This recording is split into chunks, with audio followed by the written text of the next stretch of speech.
गोटे पटे पीसी कारबार रोकिबा पाई सरकार कड़ा निर्देश, अन्यपटे दुर्नीति रोकिबा को विजिलेंस टीम विभाग अभियान। यारी भितरे सामना को आसी पीसी कारबार नुआ सत।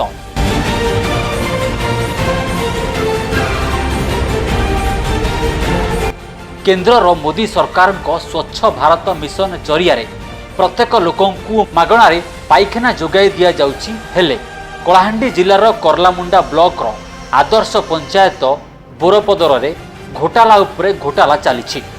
नुआ पाइखाना पिछा 15 रु 2000 एवं पुराना पाइखाना पाई 5000 रु 6000 टंका पीसी दाबी करा जाउथिबा देखिबाकू मिलिछि।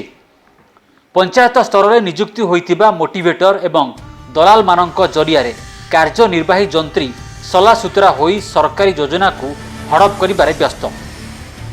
सरकारी योजना को आत्मसात करुथिले मध्य प्रशासन देखी चुप।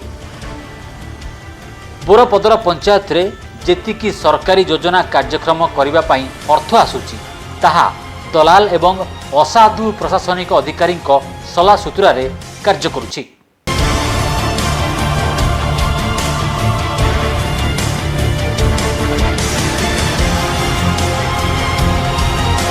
बोरपदर ग्राम पंचायतर प्रत्येक ग्राम रे पाइखाना निर्माण कार्य चली।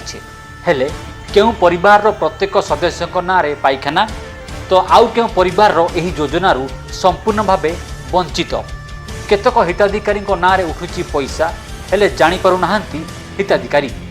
गोटे पाइखाना रे उठुची 2 रु 3टी पाइखानार बिल। कार्यनिर्वाही जंत्री तदारख रे पाइखानार बिल करी दलाल मानक सहित सामिल होई मालामाल हेउथिबा देखिबाकू मिलुछि।